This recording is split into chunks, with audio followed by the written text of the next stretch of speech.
Assalamualaikum warahmatullahi wabarakatuh. Yang kami hormati Bapak Kepala SMA, Bapak Wakil Kepala SMA Negeri 1 Cikarang Timur. Yang kami hormati Bapak Ibu Guru SMA Negeri 1 Cikarang Timur. Selamat pagi. Pagi. Alhamdulillahirrabbilalamin. Wabihi nasta'in wa ala umuri dunya waddin. Wassalatu wassalamu ala asrofil anbiya'i wal mursalin wa ala alihi wa sahbihi ajmain, amma ba'du. Alhamdulillah kita dapat berkumpul pada pagi hari ini dalam rangka diseminasi budaya positif, aksi nyata penyebaran dan pemahaman serta pengalaman budaya positif di sekolah oleh Bapak Dede Yusuf Eskom sebagai calon guru penggerak. Baiklah, agenda pada pagi hari ini yang pertama yaitu pembukaan, kedua sambutan Wakil Kepala SMA Negeri 1 Cikarang Timur, kemudian pemaparan materi oleh calon guru penggerak, tanya jawab, dan diakhiri dengan penutup. Mari kita buka acara pada pagi hari ini dengan membacakan basmalah bersama-sama. Bismillahirrahmanirrahim. Selanjutnya, sambutan Wakil Kepala SMA Negeri 1 Cikarang Timur yang akan disampaikan oleh Bapak Dr. Marganda Sitohang. Kepada Bapak kami silakan.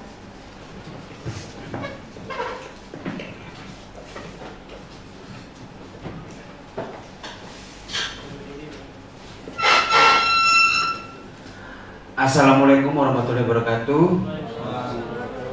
Ya, selamat pagi teman-teman semua ya.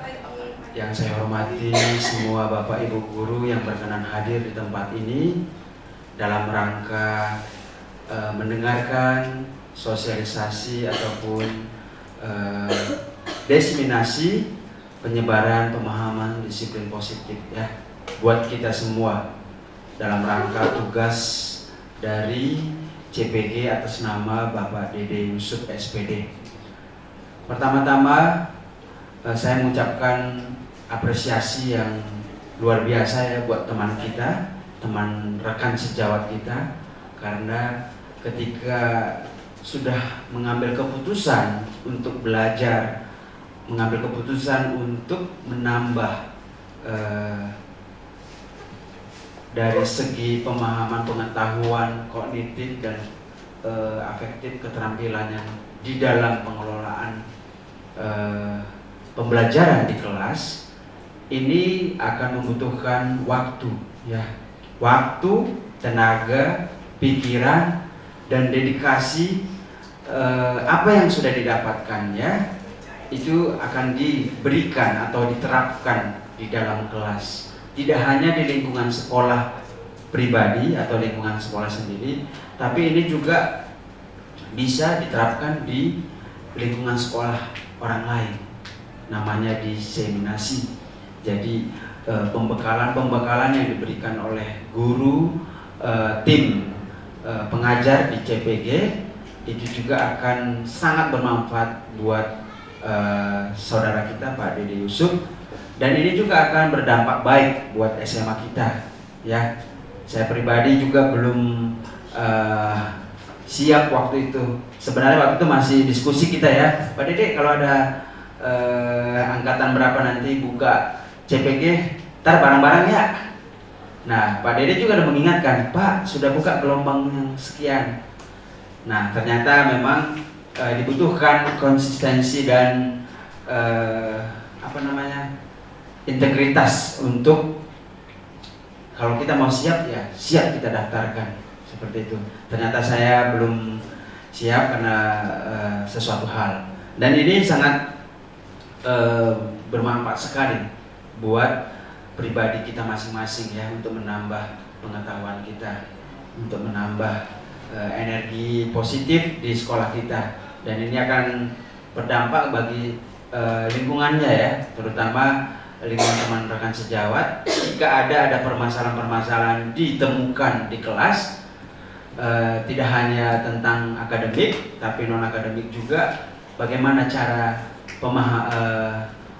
penyelesaian dari suatu masalah, ataupun ada masukan-masukan yang akan disampaikan oleh guru, saling berbagi, dan ini akan bermanfaat bagi kita semuanya. Dan itu saja mungkin sambutan dari saya. Kita terus dukung, kita terus support Pak Dede Yusuf untuk bisa meraih ketuntasan dalam CPG ini sebagai akhirnya sebagai guru penggerak di SMA Negeri 1 Cikarang Timur. Dan ini akan menambah nilai rapot sekolah, ya. Dan di akhirnya nanti Pak Dede, kalau sudah menempuh kurang lebih 6 bulan ya Pak ya, akhirnya dapatlah sertifikat sebagai guru penggerak, dan kami harapkan Pak Dede bisa menularkan apa yang sudah didapatkan dari pendidikan calon guru penggerak ini, dan bisa bermanfaat buat kita semua, berbagi informasi, berbagi pengetahuan, berbagi kebaikan, itu yang terutama. Artinya dampak positif itu yang harus kita tularkan. Kalau yang negatif bisa kita redam dengan dampak positif, ya. Terang itu akan bisa meminimalkan kegelapan. Tapi kalau sudah gelap, terang itu sudah tidak kelihatan lagi. Mungkin itu saja. Terima kasih. Saya ucapkan tetap semangat dalam mengikuti kegiatan ini, dan selamat siang.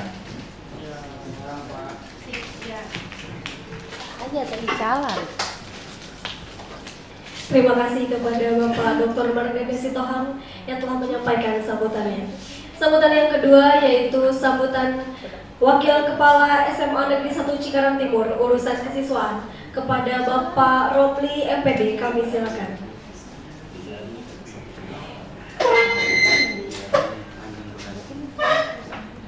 Bismillahirrahmanirrahim. Assalamualaikum warahmatullahi wabarakatuh. Alhamdulillah, puji syukur kita panjatkan kepada Allah Subhanahu wa taala bahwa hari ini kita berkumpul di sini dalam rangka sosialisasi aksi nyata dari CPG dari SMA Negeri 1 Cikarang Timur Bapak Dede Yusuf Eskom. Alhamdulillah, puji syukur kita panjatkan pada Allah serta salawat salam mudah-mudahan terlimpah curah kepada junjungan kita Nabi besar Muhammad SAW, pada keluarganya, kepada sahabatnya, dan mudah-mudahan sampai kepada kita umatnya sampai akhir zaman. Ibu bapak, kita perlu sekolah lain mah ada yang sekolah penggerak gitu ya. Kita guru penggerak baru satu. Alhamdulillah hari ini Pak Dede memprakarsai kedua, ini berarti mudah-mudahan ke depan pada mau jadi penggerak gitu ya. Walaupun katanya sih penggerak cuman sampai saat ini katanya gitu ya. Karena ke depan katanya pemerintah kehabisan duit untuk membiayai calon penggerak. Jadi Pak Dede lah yang berkesempatan nanti menjadi kepala sekolah ya Pak Dede, atau pengawas. Mudah-mudahan, karena diprioritaskan itu guru penggerak dulu. Ya tergantung nasib. Mudah-mudahan.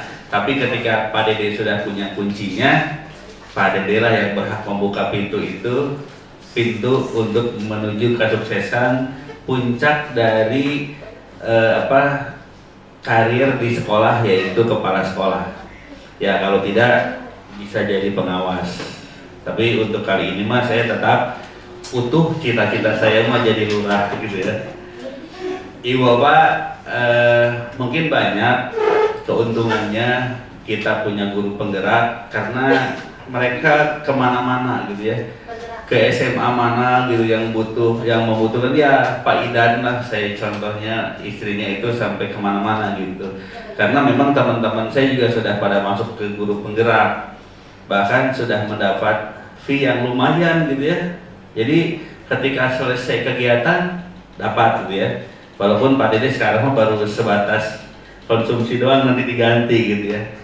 Karena setiap kegiatan mah nanti akan dihitung oleh pemerintah. Jadi pengalaman teman saya itu dari 5 juta sekarang karena memang sepi aktivitasnya gitu, dia dapat 3 juta. Jadi memang ada memang upahnya untuk guru penggerak ini. Selain ada upah juga ada next karirnya itu dipersiapkan untuk menjadi kepala sekolah dan pengawas. Iwo mudah-mudahan nih kalau ada pendaftaran lagi gelombang 11 gelombang 11 tuh mudah-mudahan masih ada ibu bapak mau PNS, mau P3K, mau honorer bisa ya Pak Dede ya, semuanya bisa untuk menjadi guru penggerak. Mudah-mudahan Pak Saiful yang senior ini ya, walaupun kesininya baru, tapi Pak Saiful berkarir di swasta, saya lihat sebagai wakil kepala sekolah urusan kesiswaan gitu ya, luar biasa. Jadi kesini sudah pada matang. Mudah-mudahan lah ketika memang guru penggerak banyak, terus talenta di guru juga banyak untuk memimpin sekolah, mudah-mudahan Cikarang Timur lebih cepat untuk maju dan berhasil. Itu saja dari saya. Selamat kepada Pak Dede untuk mensosialisasikan ilmunya. Mudah-mudahan kita dapat mengambil hikmah dari apa yang diberikan oleh Pak Dede. Terima kasih. Assalamualaikum warahmatullahi wabarakatuh.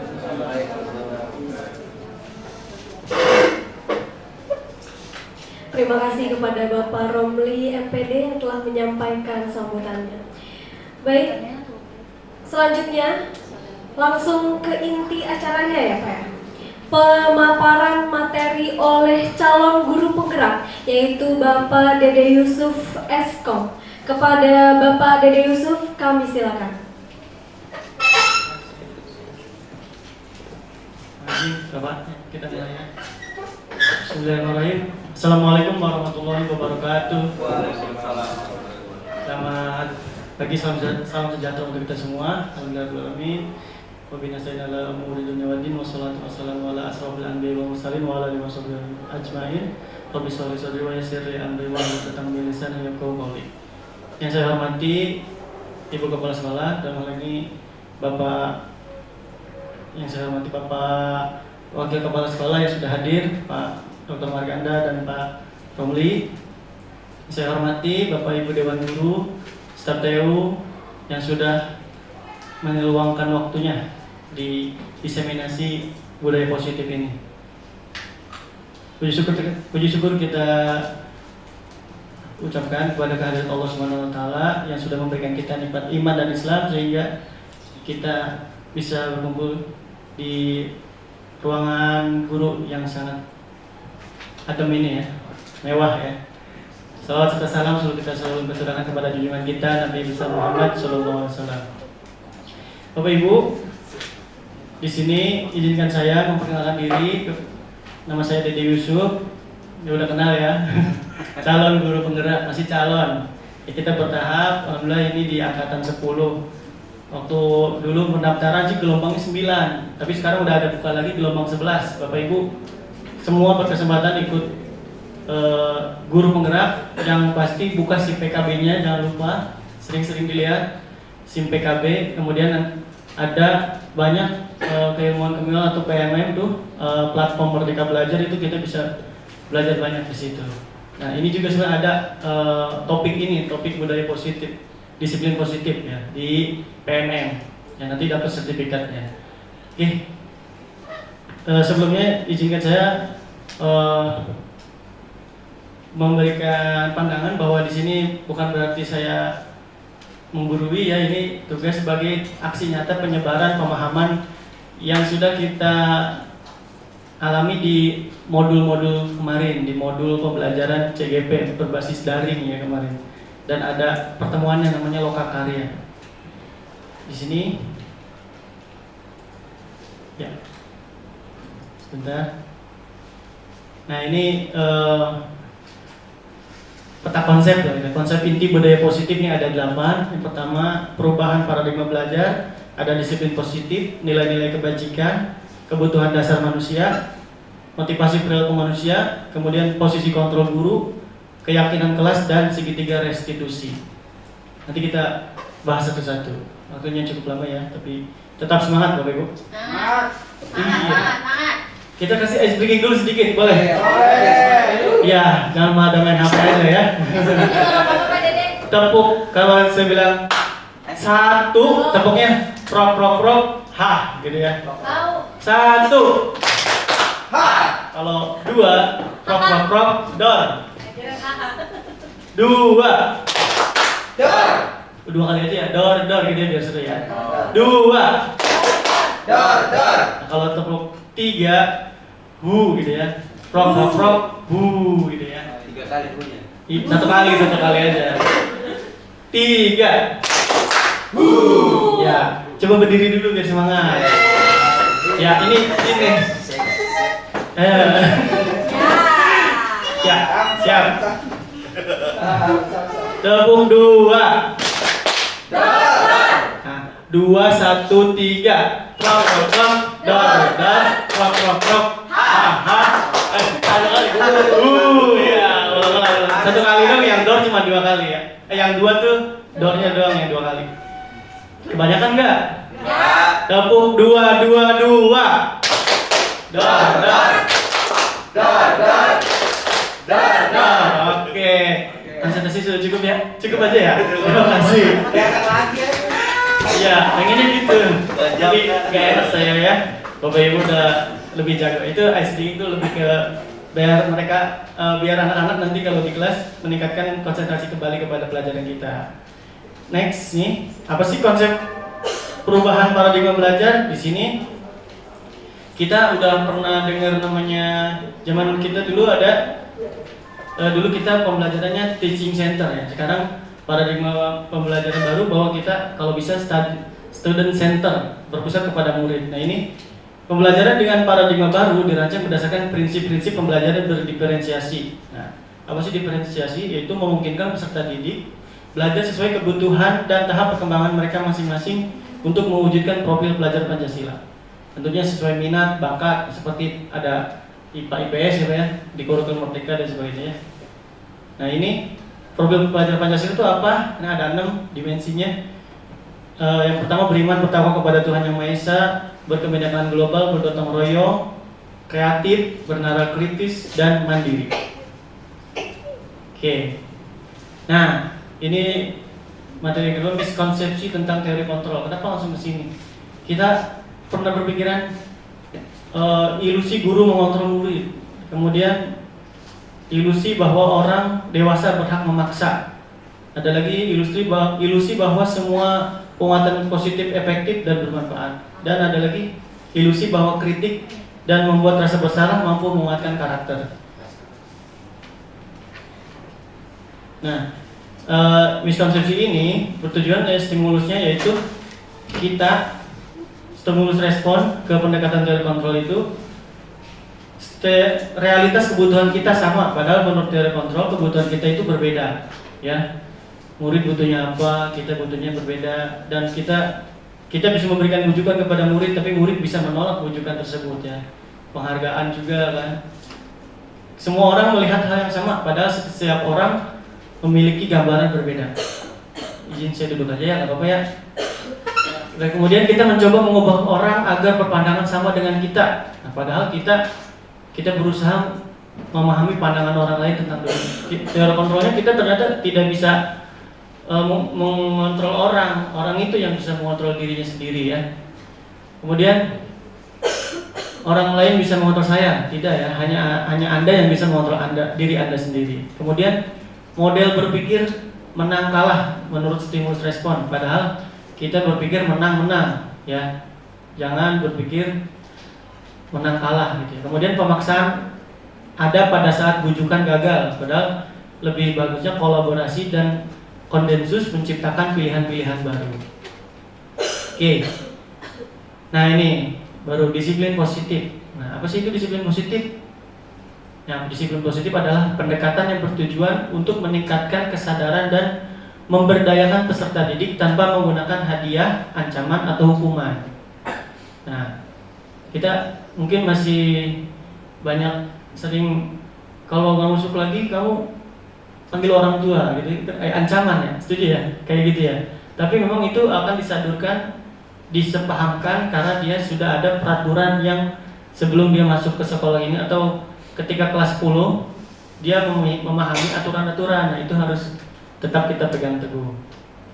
Kemudian sebagai pendidik, tujuan kita adalah membentuk peserta didik yang memiliki disiplin diri sehingga mereka berperilaku sesuai dengan nilai-nilai kebajikan universal dan memiliki motivasi dari dalam diri untuk berubah ke arah yang lebih baik. Jangan sampai mereka terpaksa melakukan itu ya. Kalau bisa ada motivasi dari dalam diri mereka. Kemudian, nah apa itu nilai-nilai kebajikan? Nah ini mungkin pernah mendengar ya nilai-nilai kebajikan. Nah ini nilai-nilai yang disepakati bersama, nilai kebajikan itu ya. Lepas dari perbedaan suku, bangsa, agama, bahasa maupun latar belakangnya. Contohnya di profil pelajar Pancasila ada 6 dimensi. Kemudian ada menurut IB Primary Years ya, ada toleransi, rasa hormat, integritas, mandiri, menghargai, antusias dan sebagainya. Kemudian kebajikan universal yang keterampilan hidup. Kemudian dapat dipercaya, lurus hati, pendengar yang aktif, tidak merendahkan orang lain, dan memberikan yang terbaik dari diri. Nah, tadi kebajikan universal. Nah, kebajikan universal ini kalau kita di dalam Islam itu memandang bahwa Al-Quran dan hadis adalah pegangan ya, dan sunnah ya dari Nabi. Nah ini ada lagi 5 kebutuhan dasar. Lanjut nih materi berikutnya. 5 kebutuhan dasar ini, apa sih kebutuhan dasar? Ya. Kebutuhan dasar adalah segala hal yang kita lakukan untuk memenuhi keinginan kita. Setiap tindakan kita memiliki tujuan tertentu dan semua upaya bertujuan agar kebutuhan dasar kita dapat terpenuhi dengan baik. Walaupun ya kita manusia itu ada yang melaksanakan atau memenuhi kebutuhan dasarnya dengan sikap yang positif dan sikap yang negatif. Ada yang pro dan kontra ya. Ini contohnya 5 kebutuhan dasar. Kebutuhan dasar yang paling utama bertahan hidup. Setuju ya Bapak Ibu? Makan, pangan, papan, kesehatan, keamanan dan sebagainya. Kemudian anak, ini juga anak dan kita juga sebagai guru ada namanya ingin diterima atau rasa kasih sayang dan rasa diterima. Misal rasa diterima itu anak-anak melakukan kesalahan. Nah, nanti ada namanya restitusi, nanti kita pelajari juga. Sebelumnya juga pernah ya.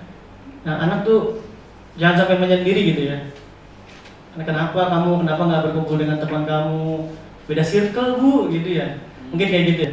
Nah, cobalah main bareng-bareng, jangan circle-circlean gitu. Kita wajib memahamkan itu. Anak ada rasa ingin diterima juga. Iya, penguasaan contohnya. Penguasaan di sini harga diri, keinginan untuk dianggap, memimpin, berprestasi, diakui dan didengar. Penguasaan contohnya juga handphone ya.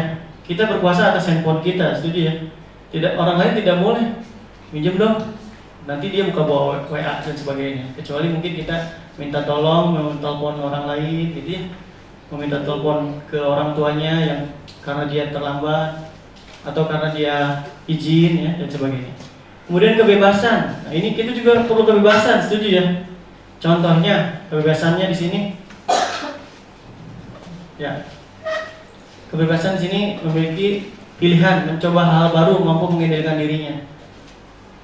Atau kita kebebasannya itu healing apa healing? Jalan-jalan.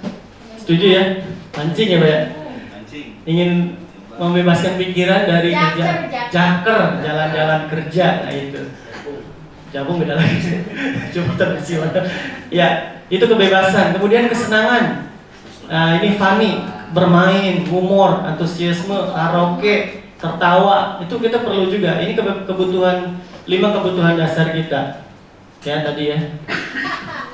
Ya, tertawa. Sudah tertawa hari ini Bu Pipi? Ketawa Bang. Iya, bagus. Iya. Selanjutnya materi berikutnya 3 motivasi perilaku manusia. Jadi Pak Romli duduk lagi, bervariasi ya. Apa sih motivasi? Karena kita hidup pasti ada motivasinya gitu ya. Saya baru pikiran dulu sampai sekarang masih prinsip hidup atau motivasi atau quotes yang kita pegang, khairun nas anfa'uhum linnas ya. Ingin bahwa sesungguhnya manusia yang berguna gimana sebaik-baiknya, jadi lupa. Iya, khairun nas anfa'uhum linnas. Sebaik-baiknya manusia yang berguna bagi manusia lainnya. Nah, ini 3 motivasi perilaku manusia tentunya beda-beda ya. Kalau tujuan hidup ada motivasi yang menurut James K. Wilson dalam bukunya The Moral Sense. Yang pertama kita, James, salah. 3 motivasi perilaku manusia ini, yang pertama untuk menghindari ketidaknyamanan atau hukuman. Kemudian yang kedua untuk mendapatkan penghargaan atau penghormatan orang lain. Setuju ya? Kemudian yang ketiga untuk menjadikan orang yang mereka inginkan dan menghargai diri sendiri dengan nilai-nilai yang mereka percaya. Apa sih maksudnya? Yang pertama untuk menghindari ketidaknyamanan atau hukuman. Kita berkendara pakai helm, yang bawa motor ya, yang bawa mobil pakai helm nggak mungkin. Untuk apa? Untuk menghindari ketidaknyamanan, menghindari tidak selamat. Kita harus inginnya keselamatan, setuju ya? Nah, makanya pakai helm. Kemudian agar anak-anak tidak dihukum, kan dia ingin datang lebih cepat misalnya pagi hari kayak gitu. Dia kan berarti dia patuh atau tertib. Nah ini. Kemudian ada lagi yang kedua, mendapatkan penghargaan atau penghormatan orang lain. Misal gini, ada suatu cerita SD ya dulu, mungkin ada di cerita lain. Anak SD dia tidak bisa tertib misalnya. Anak SMA kan tinggal di kesadarannya aja. Yang tertib dikasih bintang, ditempel-tempelin ya, atau digambarin di tangannya bintang. Suatu ketika gurunya yang biasa ngasih bintang tidak hadir tuh, terus tidak tertib lagi. Ganti guru penggantinya. Terus acak-acakan lagi tuh, tidak tertib lagi. Misal mau masuk kelas habis dari kantin, desek-desekan atau lari-larian. Nah, seperti itu kan anak-anak ingin mendapatkan penghargaan, setuju ya? Nah, nanti kita sampai ke materi itu. Dan yang ketiga, fungsi dari definisi untuk menjadi orang yang mereka inginkan, ya kita ingin mengontrol orang lain. Nah, itu motivasi perilaku. Tapi sebenarnya orang lain yang bisa mengontrol dirinya sendiri. Lanjut. Nah, ini tema materi berikutnya. Kita motivasi perilaku manusia itu yang pertama hukuman. Nah, ini biasanya tidak terencana nih hukuman. Kemudian ada yang konsekuensi. Ini ada 3 perbedaan ya, hukuman, konsekuensi, dan restitusi. Kalau hukuman biasanya bersifatnya satu arah ya, bisa hukuman bentuk fisik atau psikis. Kemudian kalau konsekuensi dia terencana. Ya, konsekuensinya apa? Ya, restitusi. Kemudian kalau restitusi apa? Proses menciptakan kondisi murid untuk memperbaiki kesalahan. Ya, atau proses kolaboratif yang mengajarkan murid untuk mencari solusi sendiri. Ya. Nah, selanjutnya setelah mengetahui tadi 3 perilaku manusia, ada lagi namanya 5 posisi kontrol guru. Nah, kita sebagai guru dulu nih, ada yang pertama yaitu penghukum, kemudian pembuat rasa bersalah, kemudian posisi kontrol guru sebagai teman, sebagai pemantau, sebagai manajer. Itu dari posisi mana ini Bapak Ibu? Teman. Sangat baik ya, teman ya. Boleh. Kadang memang di pembelajaran kurikulum Merdeka ini kita bisa memposisikan diri sebagai teman. Kenapa? Karena mereka butuh motivasi. Kamu gimana? Kok nggak bisa? Mau apakah perlu les tambahan? Nanti kita kan bareng-bareng pengayaan mungkin gitu ya. Sebagai teman kan si guru ini memberikan solusi-solusi terbaik. Atau sebagai pembuat rasa bersalah, contohnya kamu nggak bisa ini ngerjain ini doang, misal begitu ya. Ini sih udah Bapak kasih contoh gitu, mohon maaf nih, misalnya gitu ya. Atau ada lagi penghukum, kamu salah pacaran kan? Ya kita juga sering yang melihat anak tidak tertib memakai atribut, dasi dan sebagainya.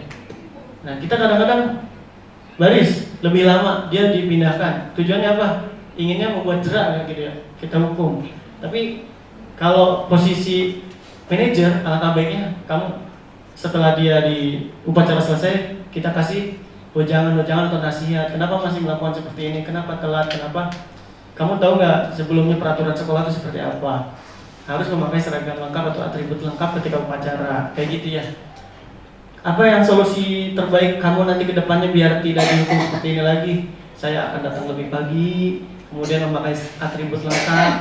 Nah itu kalau bisa kita di posisi manajer, jadi menyadarkan dia, kemudian memberikan solusi terbaik atau dia mencari solusi sendiri sehingga sadar bahwa itu salah, ya.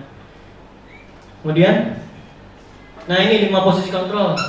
Contohnya tadi ya, penghukum, hormat pada bendera selama sejam. Misal, zaman dulu masih kayak gini nih, zaman kita SD ya Bapak Ibu ya. Oh enggak, SD ini udah bagus. Keliling lapangan, nah, misal karena tidak mengerjakan tugas. Ya, sebenarnya ada korelasinya nggak dengan pembelajaran kita? Nah, maksudnya dicari yang paling mendekati sehingga dia tersadarkan. Ya kalau misalnya tidak hafal Pancasila misalnya, hafalkan sampai bisa. Jadi biar jangan dihukum fisik gitu ya. Ini penghukum nih contohnya nih. Kemudian pembuat rasa bersalah. Nah, ketika tidak memakai atribut di satu upacara, berapa kali Bapak Ibu harus bilang kamu selalu saja mengecewakan Bapak Ibu. Nah kayak gitu ya. Itu kan, aduh saya salah nih. Ya kalau dia sadar gitu ya. Makanya ini posisi kontrol pembuat rasa bersalah. Kemudian posisi kontrol guru sebagai teman. Ayo dong ikuti aturan sekolah kayak gitu ya. Tolong bantu Bapak Ibu ya sekali ini ya. Ya sudah, tidak apa-apa, lain kali jangan sampai berbuat seperti itu. Ada ya kayak gitu ya. Apa-apa, bagus gitu ya. Kemudian pemantau. Nah ini posisi kontrol guru sebagai pemantau. Kamu sudah melanggar peraturan sekolah, kamu tahu konsekuensinya. Setelah upacara beli atribut ya ke koperasi, temuin Ibu Lilis di sini. Ya, di sini Bu Susi. Ya, Susi. Jangan diulangi lagi ya. Nah, itu kan pemantau, dia pantauan dari jauh nih, kamu udah sering berapa kali nih. Kemudian yang berikutnya posisi sebagai manajer. Nah ini tadi, apa kamu tahu kesalahan kamu kayak gitu ya?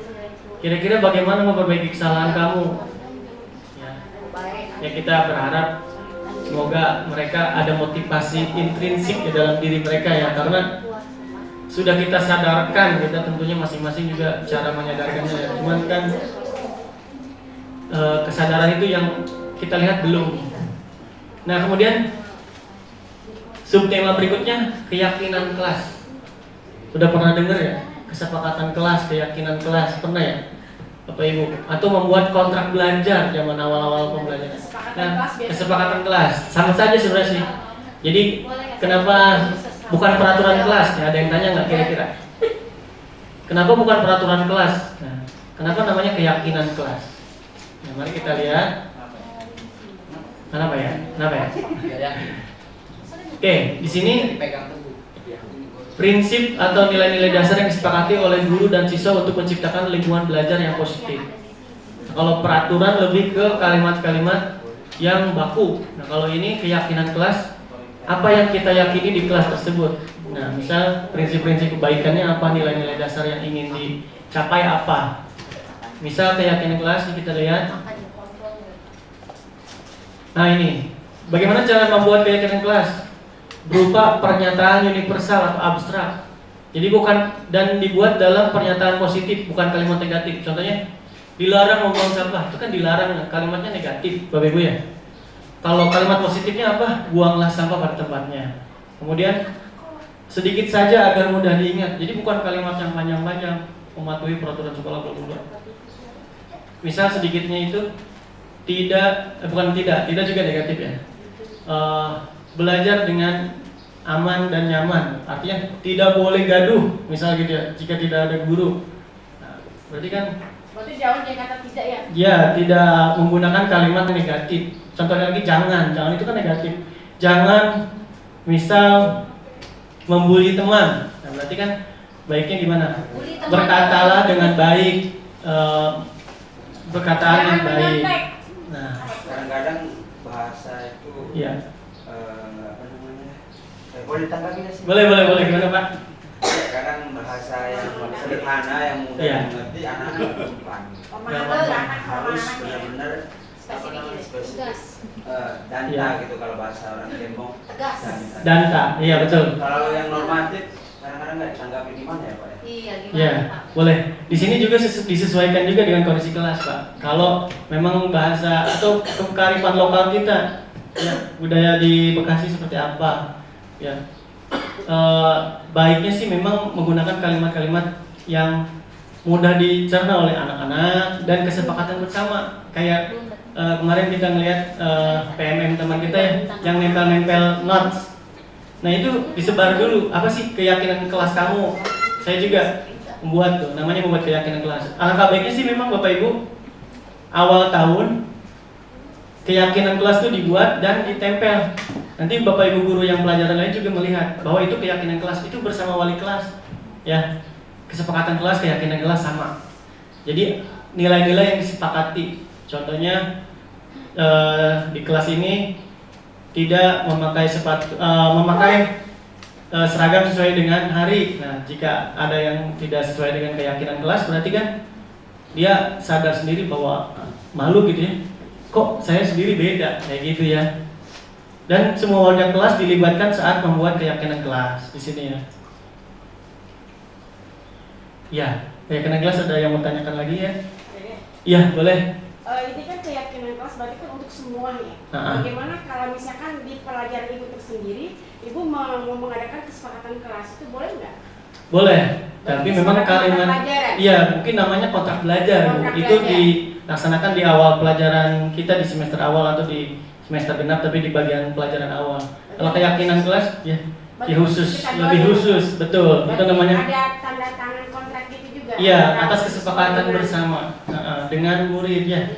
Kalau yang keyakinan kelas lebih ke wali kelas sih yang membimbing. Itu mah kan semua ya untuk Betul. kelas. Untuk seluruh siswa. Jadi siswa juga dilibatkan.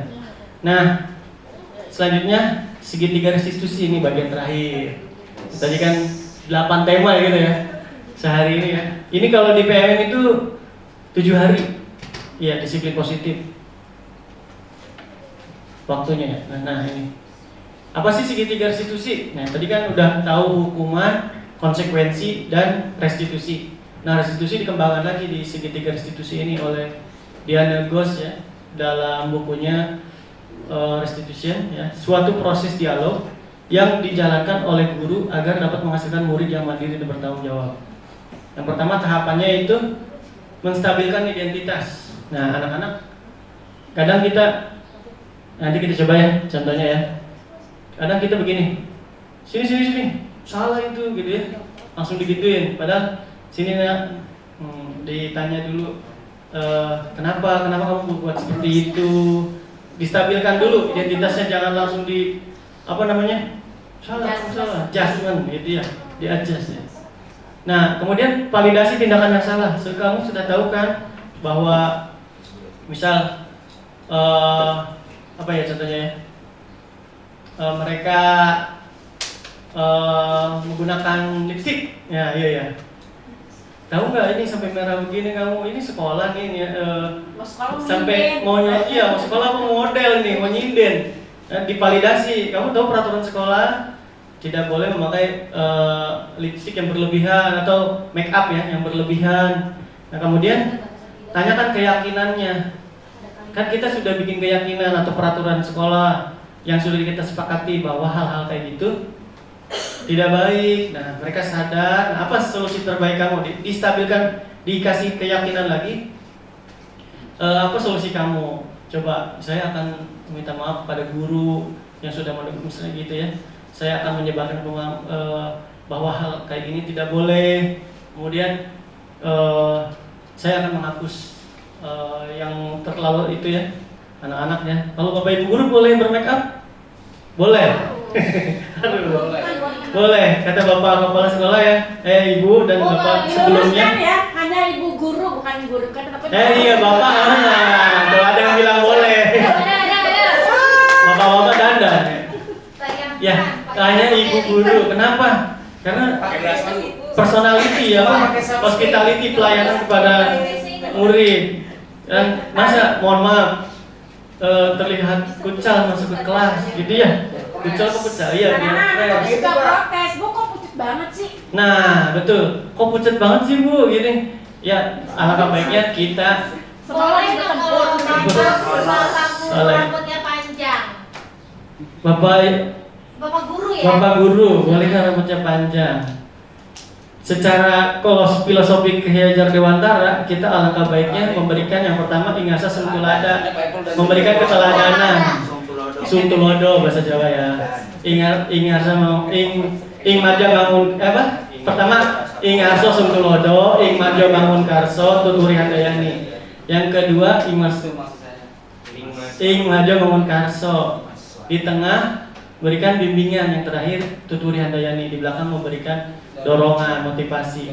Dorongan. Alangkah baiknya berdasarkan filosofi Ki Hajar Dewantara tadi Bu, tidak boleh nanti ya. Makanya kita memberikan keteladanan yang baik dengan cara ya berpakaian yang tertib. Ya oke, lanjut dulu.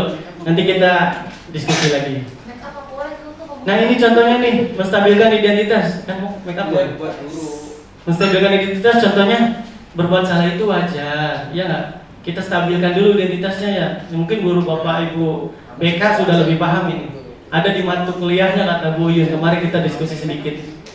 Ya, tapi tugas bapak ibu guru BK sangat berat ya, makanya kita sebagai guru juga memahami ini segitiga restitusi ini atau disiplin positif di PMM ada ya. Kita bisa menyelesaikan topik itu. Kemudian tidak ada manusia yang sempurna. Nah ini itu yang menstabilkan identitas dulu. Bapak ibu guru juga pernah melakukan itu. Terus ya zaman dulu begini begitu kan, bisa gitu ya. Lebih parah dari ini kalau kamu mau tahu gitu. Zaman saya mungkin direndam ya kalau ya. Karena kolamnya udah jadi ruangan capsek gitu. Kemudian bapak kakinya direndam, ya. Tapi sama sepatu-sepatu itu. Jadi lumpur ya. Bapak ibu juga tidak mau mencari siapa yang salah, tapi bapak ingin mencari solusi permasalahan ini. Distabilkan dulu, ya. Tidak langsung di ini ya. Kamu boleh berhak merasa begitu, ya boleh kayak gitu. Nah kemudian yang kedua, validasi tindakan yang salah. Kamu pasti punya alasan melakukan hal-hal ini. Misal anak main handphone saat pelajaran yang tidak diinginkan menggunakan handphone. Gurunya tidak menginginkan anak bermain handphone. Karena suka dikumpulin ya handphonenya di KM. Nah, ini kan kenapa kamu melakukan hal itu gitu ya? Kamu pasti punya alasan. Anak kan punya inginan 5 kebutuhan dasar tadi, ingin kebebasan, ingin penguasaan. Saya pengen main HP, gitu ya, kayak gitu. Kemudian, padahal kamu bisa melakukan yang ini ya. Kemudian kamu patut bangga karena telah melindungi sesuatu yang penting buat kamu. Oke, lanjut. Yang terakhir, menanyakan keyakinan. Apa sih? Berdasarkan prinsip teori kontrol bahwa pada dasarnya kita termotivasi secara intrinsik. Apa keyakinan kelas kita? Ditanya, kamu misal tidak sholat, ya udah dewasa, kamu udah lebih dari 7 tahun. Apa keyakinan di dalam Islam? Misal saya sebagai muslim sudah balik, harus sholat 5 waktu begitu ya. Itu kan kalau keyakinan kita sebagai muslim. Nah ini kalau keyakinan kelas kita apa?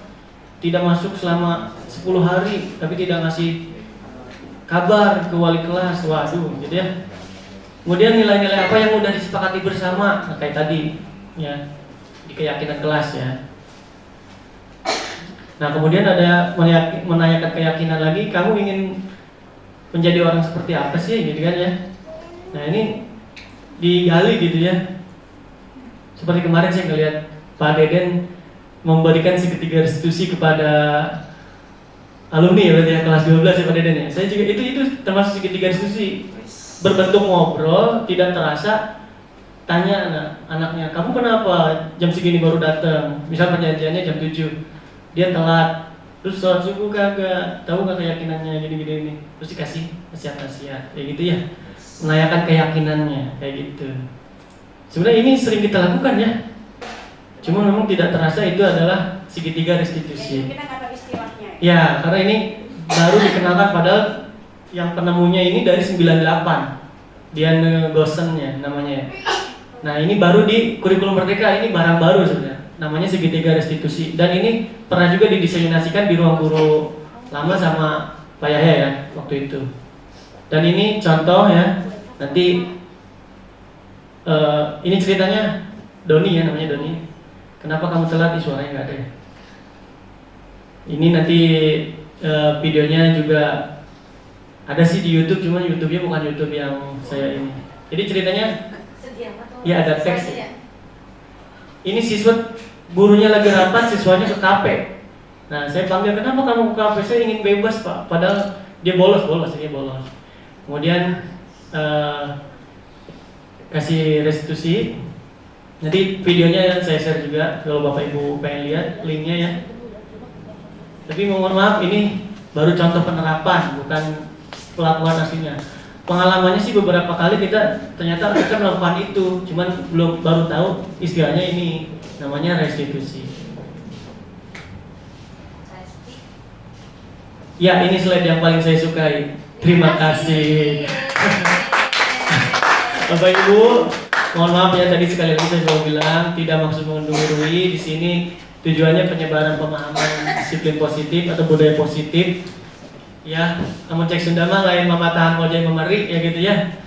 Atau udah apa sih itu Pak? Ada lagi tuh yang di iya, udah ronggeng. Apa sih? Lupa istilah itu. Pada intinya kita berharap anak murid kita ke depan menjadi manusia yang sesuai penghargaannya setinggi-tingginya atau mendapatkan kesenangan, kesadaran, kebutuhan dan lain sebagainya, menjadi manusia yang berguna ya bagi nusa dan bangsa dan agama. Amin. Ya. Ini cukup, saya mau mengucapkan terima kasih dan apresiasi setinggi-tingginya kepada Bapak Ibu yang sudah ikut mengikuti, menghadiri diseminasi ini. Semoga banyak manfaatnya. Nanti kita buka juga sesi tanya jawab deh, biar agak lebih plong sambil nunggu konsumsi. Sesinya nanti dibuka 2 kali aja, jangan banyak-banyak ya. Ya, kalau nggak ada pertanyaan juga tidak masalah. Akhirul kalam dari saya dicukupkan. Wabillahi taufiq wal hidayah. Wassalamualaikum warahmatullahi wabarakatuh.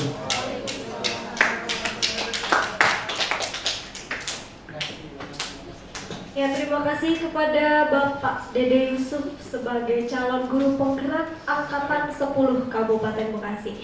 Baik, Bapak Ibu, kita akan buka sesi tanya jawab.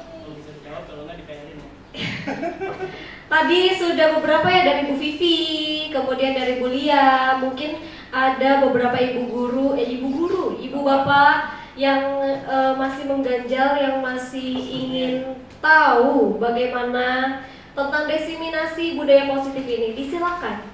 Ada? Boleh? Pak Ipul mau nanya Pak. Bapak Ipul mau? Boleh Pak. Mangga Bapak. Boleh.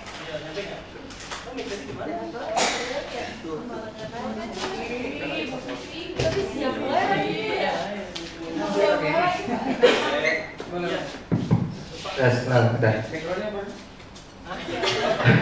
Di sini dulu kali Bapak. Oke ya. Ya, mohon maaf, mohon izin Bapak Ibu. Bismillahirrahmanirrahim. Assalamualaikum warahmatullahi wabarakatuh. Ya, nama langsung aja ya Pak Dede. Oke, menarik sekali tadi dari Pak Guru kita Pak Dede tentang budaya positif dan budaya disiplin positif. Nah, kembali ke belakang gitu ya. Mungkin bisa dibilang dari dari saya dulu swasta sampai sekarang sini ke negeri, pengalaman saya ada yang namanya mungkin bahasa kultur shock gitu ya. Dari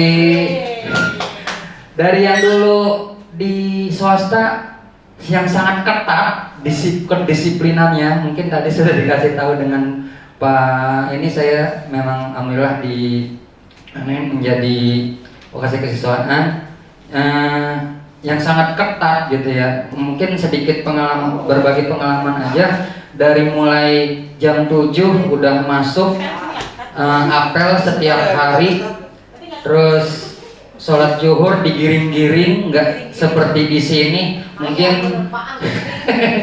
Terus sama pas pulang juga ya, pas pulang sholat asar dulu lah gitu ya. Nggak di sini, mungkin kalau di sini bahasa kasarnya sendiri-sendiri lah gitu bahasanya ya.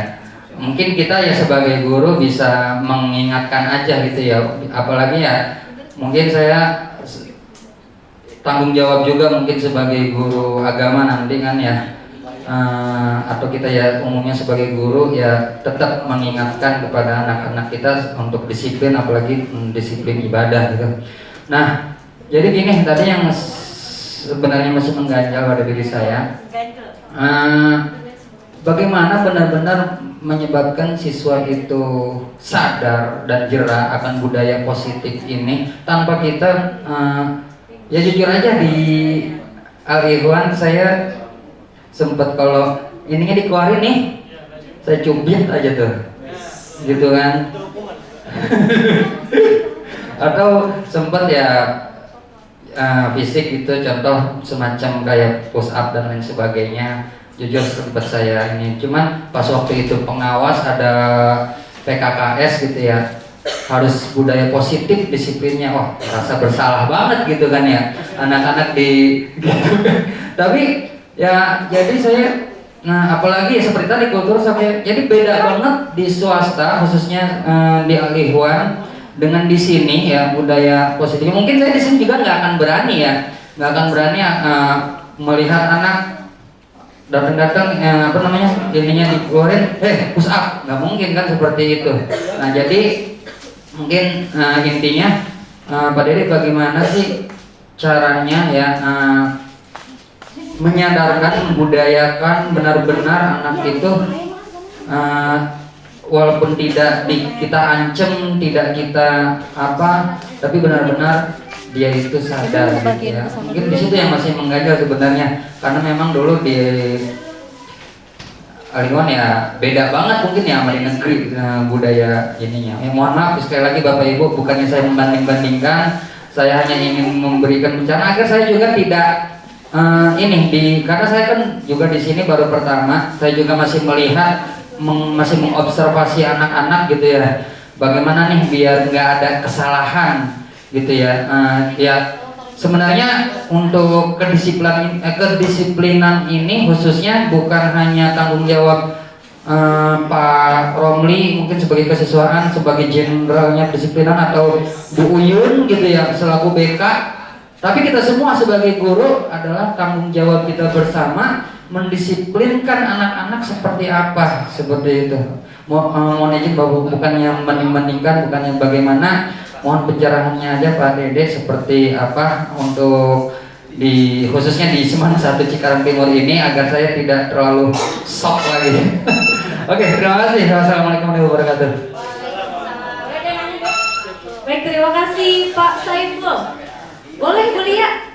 Mangga Bu Lia. Tapi nggak cukup Bu ininya. Maju. Maju aja Bu. Maju ke hati Bu. Ini bawahnya enggak kan, apa ya? Nggak apa-apa lah. Bawahnya AC cantik bawahnya. Angger.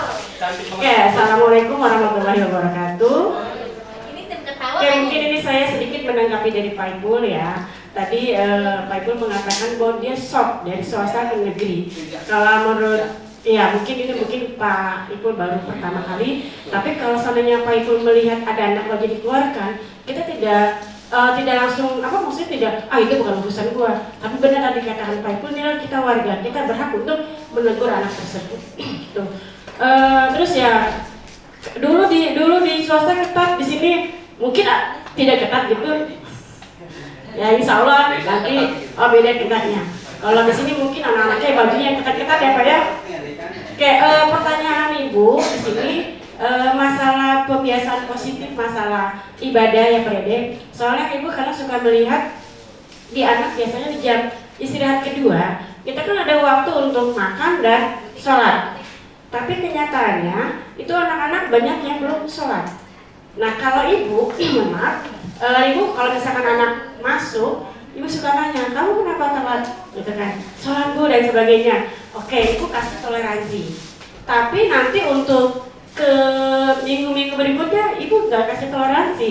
Kenapa? Karena kita memang sudah ada jadwal. Kenapa ngedukasi toleransi? Karena takut jadi pembiasaan dia. Oh nanti aja masuknya kita dikasih beri kebebasan kok untuk sholat. Nah tuh. Nah menurut Pak Dede sebagai guru penggerak, apakah tindakan yang Ibu lakukan itu dalam pembiasaan positif itu sudah benar atau tidak? Mungkin itu saja yang Ibu sampaikan. Ibu akhiri.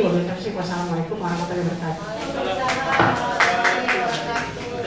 Baik, terima kasih Bu Lia. Bapak, boleh saya tanya satu lagi? Sedikit aja ini. Ya, saya yang nanya. Jadi kan tadi Bapak menjelaskan bahwa kita itu terbiasa dengan adanya reward dan punishment. Ya, seperti itu. Saya termasuk guru yang memberikan reward gitu kan. Misalnya anak kuis gitu kan. Kuis maju ke depan saya kasih beng-beng gitu kan. Kemudian kalau punishment sih jarang ya kayaknya kalau punishment gitu. Mungkin yang reward itu ya. Tapi kalau misalnya punishment, mungkin ini sebagai guru piket ya. Karena saya juga guru piket, kita nih guru-guru piket, kadang suka bingung ya. Suka bingung kalau misalnya ada anak terlambat. Kalau misalnya kita tidak memberikan punishment, ternyata besokannya terlambat lagi. Gitu. Besokannya lagi terlambat lagi. Itu bagaimana Pak Dede? Gitu ya. Ya, gitu ya. Oke, terima kasih Pak Dede. Baik, boleh dijawab Pak Dede pertanyaan Pak Saiful dulu ya. Terima kasih Bapak Ibu guru yang tadi sudah bertanya. Yang pertama Pak Saiful ya, bagaimana menyadarkan hal-hal kayak gitu ya, yang anak tidak rapi, tidak berseragam dengan tepat gitu ya. Ya kita coba ini yang namanya segitiga restitusi. Tidak selalu hal-hal, makanya ada 5 posisi kontrol yang tadi. Kita sebagai apa sekarang nih? Saat ini masih jadi penghukum, masih jadi pembuat rasa bersalah, apa sebagai teman atau sebagai pemantau yang dari jauh aja ngelihat gitu ya, atau menyadarkannya. Nah, alangkah baiknya kita sebagai manajer, kita ini adalah manajer bagi diri kita sendiri dan sebagai guru juga menyadarkannya. Sudah kita kasih nasihat belum gitu ya? Sudah nasihat. Kemudian dari menanyakan keyakinan mereka. Nah, kamu kok gak ikut ini? Coba dong, apa sih yang udah kita sepakatkan, keyakinan yang bersama atau kesepakatan bersama, peraturannya apa? Harus berpakaian seragam yang baik gitu ya. Nah ini harapannya sih dengan melaksanakan segitiga restitusi ini Pak Ibu ya, kita coba bersama-sama ya Bapak Ibu. Jadi tidak ada lagi yang anak tuh dikasih hukuman malah trauma dan berkepanjangan gitu, jadinya nanti saya akan gitu lagi. Kalau untuk anak SD sih bisa trauma ya, apalagi suatu ketika anak ya nurut tapi ternyata dia memberontak kayak gitu ya Pak Ibu ya. Makanya kalau bisa kita sadarkan dari dalam dirinya dia, motivasi intrinsiknya dia. Kamu di sekolah gimana, di rumah gimana, tanya dengan baik, hati ke hati ya, heart to heart, hati ke hati. Apa sih yang ingin dibangun gitu dari keyakinan dia gitu ya Pak ya. Mungkin cukup ya Pak. Semoga tidak puas karena sebelumnya. Ya, kemudian kuliah ya, itu yang saya pandang tentang anak yang telat masuk setelah istirahat kedua atau sholatnya ya. Anak lebih ke, saya sebagai pemantau kalau saya melihatnya, anak menjadi tidak bisa memanage waktu dengan baik. Nah, tapi yang sudah dilakukan sama Bu Lia, betul itu namanya segitiga restitusi, bahwa nanti kedepannya kamu setelah disadarkan kamu itu salah ya, kedepannya ibu tidak terlilir lagi, dan itu sudah termasuk keyakinan yang mereka yakini bahwa hadir tepat waktu contohnya ya. Di atas jam 12.30 anak sudah telat pelajaran kita, ya sudah, mendingan mohon maaf kamu tidak usah masuk, ibu sudah siap mengajar, kamu malah leha-leha santai gitu. Walaupun memang itu ibadah ya, sholat ya. Makanya ada namanya 3D kalau kata kemarin di Lokakarya. Apa tuh 3D? Disiplin beribadah, disiplin berpakaian, disiplin berperilaku. Nah, kalau mereka sudah berusaha menerapkan 3D ini, insya Allah ya hidupnya bermanfaat lah ya, berkah ya, gitu ya. Amin. Mungkin saya pikir sih Bu itu udah sangat bagus Bu. Dan kita sebagai guru juga ya mungkin ada apa namanya malah terbiasa betul tadi. Kalau makanya kita perlu namanya ketegasan atau keyakinan kelas yang disepakati di situ. Ya, ditempel bila perlu kan guru-gurunya juga ngelihat. Nah, nanti di awal tahun pelajaran semoga Bapak Ibu wali kelas bisa menerapkannya ya. Namanya membuat keyakinan kelas. Terus cukup ya Bu ya, boleh? Ya, mungkin sedikit lagi Pak Dede. Boleh. Ya, Bu. Bahkan Ibu kalau kan juga Ibu selalu menerapkan kesepakatan kelas ya. Ibu pernah belajar kali Boleh, ya, iya. lebih tepatnya. Kalau Ibu kan tidak boleh telat. Nah, jadi kadang-kadang anak mungkin ya mohon maaf mungkin ada daripada buat telat jadi mereka banyak tidak sholat. Kadang kalau Ibu suka alhamdulillah ini tumben udah pada masuk. Tapi kadang Ibu suka menanyakan kamu udah sholat belum? Gitu kan? Iya. Belum Bu sih, belum sholat Bu sebenarnya. Jadi kan Ibu sama kamu kenapa banget? Takut telat dan suruh nyanyi dan sebagainya. Waduh. Jadi sih kalau Ibu sih selalu ya udah kamu sholat dulu. Ya. Lain waktu kan yang bilang untuk minggu depan Ibu nggak mau. Betul, setuju. Ibu selalu mengatakan seperti itu. Tapi Ya. kalau itu apa yang Ibu lakukan sudah termasuk dalam kegiatan. Iya, setuju Bu. Iya. Terima kasih Pak Dede. Makasih Bu. Memang sudah tepat ya, kita kadang memang tidak terlalu menekan juga ya. Angka baiknya anak-anak juga diberi kesempatan gitu ya. Kemudian yang berikutnya, terima kasih Bu Lia. Yang Bu Kamelia, saya selalu memberi hadiah gitu ya. Apakah itu sudah tepat atau di kurikulum ini tidak berlaku lagi atau apa namanya menjadi ini? Kadang anak-anak di motivasi yang terbentuk dari hadiah itu tidak jangka panjang atau motivasi eksternal. Jadinya dari luar saya akan dapat hadiah kalau saya maju gitu ya. Dapat nilai bagus nih dari Polri kalau saya maju. Itu bagus membuat motivasi mereka tinggi, tapi itu eksternal. Jadi karena hadiah. Ya. Hadiah ini bagus memang, ada namanya reward and punishment ya, reward ya. Terutama alangkah baiknya memang ini tidak akan berjangka panjang kalau dikasih hadiah terus ya. Makanya baiknya kita coba pembelajarannya kolaborasi ya. Atau dikasih apa contohnya lain di rolling tuh yang orang-orang anak-anak yang pinternya dengan kelompok-kelompok lain dibikin kombinasi berbeda ya. Cara belajarnya kan mungkin ada beda-beda nih, ada yang visual, kinestetik dan sebagainya. Mereka di rolling gitu ya. Jadi kita kalau kasih hadiah terus kayaknya ini ya akan jempol gitu keuangan kita gitu kalau kasih hadiah itu. Makanya coba hal-hal lain yang menimbulkan dia termotivasi intrinsiknya ya bisa melalui hal lainnya Bu ya. Ya kalau punishment masih ada punishment Ibu satu lagi Bu. Ya maksudnya kan karena saya juga bikin ya. Oh iya tadi. Mungkin teman-teman di sini juga bikin gitu kan nggak boleh kan sekarang tuh kita nggak boleh apa memberikan hukuman ya. Kita ditekankan untuk tidak memberikan hukuman, tapi ternyata ketika kita tidak memberikan punishment itu kepada anak itu gitu kan, mereka seenaknya gitu keluar masuk seenaknya gitu dan akhirnya kita juga yang kerepotan sendiri gitu. Gimana Pak? Ya, alangkah baiknya memang kita mencoba yang restitusi ini, segitiga restitusi ini ditanamkan kembali kesadarannya bahwa ya tata tertib mereka. Coba kamu baca lagi tata tertibnya seperti apa. Biarkan kalau bisa sih mereka harapannya ya sadar dengan sendirinya. Nah, atau kita tutup, dia masuk lagi, tutup gerbangnya, dia masuk di jam pelajaran kedua. Nah, ada kayak gitu tuh. Pernah kita ya. Jangan pulang. Ya dianya malah pulang. Jadi kita coba berdiskusi lagi khusus untuk ini ya. Waktu juga ya yang sudah terlalu siang ini. Kayaknya kita tutup aja. Mungkin Bu ya. Udah belepotan kalau lapar. Boleh? Tambahan ya. Oke, rekamannya nanti di Jadi di PMM ya.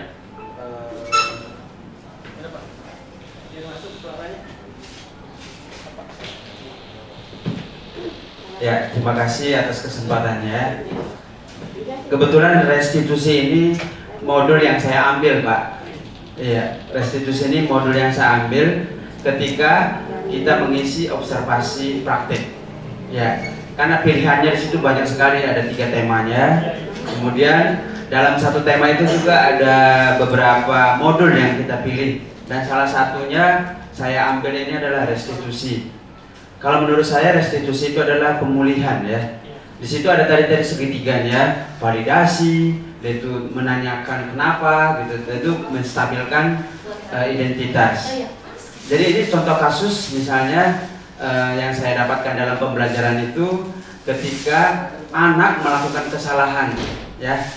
Kalau langsung dijudge, memang langsung di dalam pikiran anak itu ada muncul ketakutan, trauma. Ya, tapi ada dikala yang bersamaan siswa juga ada yang tidak trauma, bahkan dia akan cenderung akan mengulangi hal yang sama. Nah, disinilah pendekatan dari seorang guru untuk melakukan tahap segitiga restitusi ini. Langkah-langkahnya ini sangat bagus ya kalau kita lakukan. Ini normatifnya. Jadi untuk memulihkan emosional si anak juga. Ditanya kenapa, dan kita juga bisa berbagi pengalaman, ya, berbagi pengalaman yang negatif ataupun yang positif, sehingga dampak yang dilakukan akan berdampak positif dan negatif. Ketika ada anak yang usil, misalnya ada yang usil mengambil pulpen sembarangan kan, sehingga anak yang diambil pulpennya ini merasa terganggu, dan ini yang menjadi PR buat kita semua guru untuk melakukan pendekatan, ya, karena sekecil apapun yang dilakukan orang, kalau mengganggu orang lain itu akan berdampak, bahkan itu akan menjadi kebiasaan dia, dan itu tidak baik tentunya ya buat lingkungan sekitarnya. Kalau dia bercanda, mungkin bercandanya bisa melebihi batas sehingga orang yang dibercandai itu mungkin tidak terima, dan itu akan menimbulkan masalah di kelas, ya. Belum lagi anak yang mungkin tidak mengganggu teman-temannya, tapi merusak fasilitas kelas, mengambil ini, memindahkan tempat ini, memindahkan barang ke tempat yang tidak semestinya, atau membuat kelas itu menjadi tidak nyaman. Nah, ini kalau langsung guru melakukan tindakan langsung, ngejudge langsung, mungkin dia akan ada berdampak kepada emosionalnya. Tapi kalau kita panggil, kita klarifikasi ya, validasi tindakannya. Kenapa dia seperti itu? Nah, kalau itu apakah itu solusinya?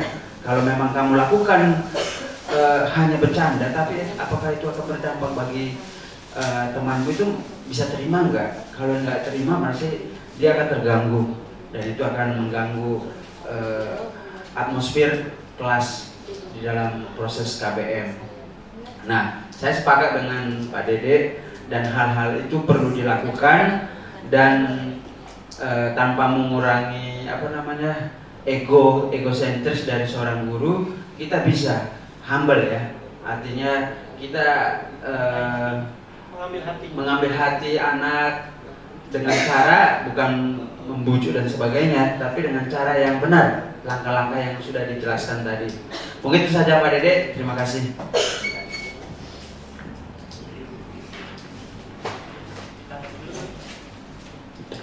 Terima kasih Pak Cipta ya pembagiannya. Di sini pokoknya pada intinya kesimpulan yang saya ambil dalam beberapa sub tema budaya positif ini, kita perlu waktu ya, tahapan-tahapan dalam penyadaran itu, dan ada namanya evaluasi atau melihat relevansi peraturan-peraturan ini masih bisa kita gunakan atau lebih baik kita ganti kalimatnya gitu ya, seperti itu ya. Dan tentunya juga konsistensi dari kita ya. Beberapa teman-teman sudah baik, sudah ketat, nah teman-teman yang lain juga harus mendukung hal itu ya. Kita bersama-sama memajukan, karena bukan tanggung jawab kita sendiri, yang benar kata Pak Ibu, ini adalah tanggung jawab kita bersama. Saya rasa dari kita cukup, tanya jawabnya juga Bapak Ibu ya. Alhamdulillahirrahmanirrahim. Selanjutnya kita tutup doa aja dari saya, nggak apa-apa? Ya, kita tutup dengan Subhanakallahumma wa bihamdika asyhadu an la ilaha illa anta astaghfiruka wa atubu ilaik. Wassalamualaikum warahmatullahi wabarakatuh. Waalaikumsalam warahmatullahi wabarakatuh. Terima kasih.